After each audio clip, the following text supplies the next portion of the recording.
growing up just outside Memphis, Tennessee.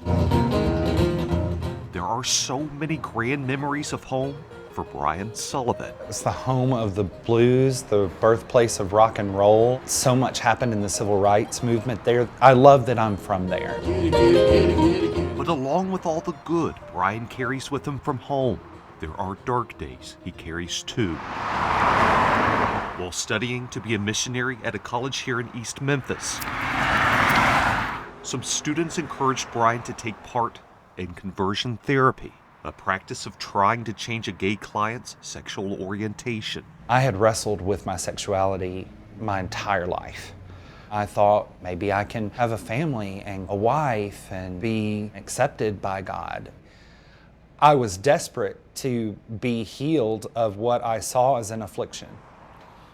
Brian began taking one-on-one conversion therapy with the ex-gay ministry Love in Action, which also ran conversion therapy group programs in a camp at a building across the city. What you're taught is because of instances in your childhood, that's what was causing you to reach out for the love of another man. It's all a system of self-hatred. The onus is on you for any thought that pops into your head. It's constant turmoil. They did not understand how dangerous what they were doing was.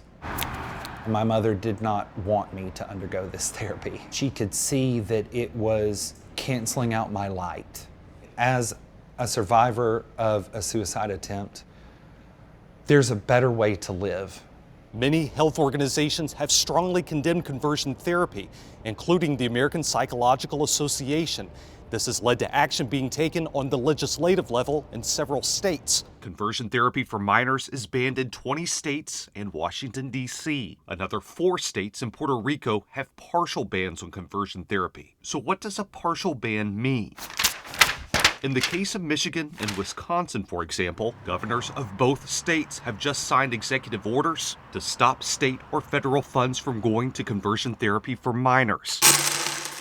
Bans enacted in the last few weeks include Lexington, Kentucky, Sun Prairie, Wisconsin, Norman, Oklahoma, and Columbia, South Carolina. But in the case of Columbia, a bill has just been introduced in the South Carolina Senate called the Medical Ethics and Diversity Act, with the sponsors saying the banning of conversion therapy is unconstitutional and an overreach by cities. Meanwhile, in Alabama, Georgia, and Florida, a federal appeals court ruling prevents enforcement of any conversion therapy bans. Anyone who has been through this type of therapy will tell you it catches up with you. In the years after leaving Love in Action's conversion therapy, Brian says he found refuge in a little place that leaps out with its purple paint. This is the Lipstick Lounge. When I came to Nashville, I remember thinking there were so many other people like me.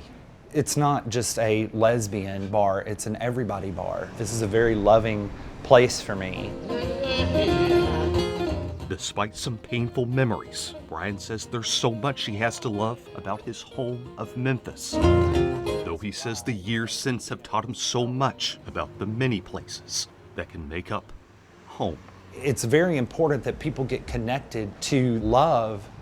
We're trying to save lives by implementing many of the bans that are taking place across the United States. In Nashville, Tennessee, I'm Forrest Sanders.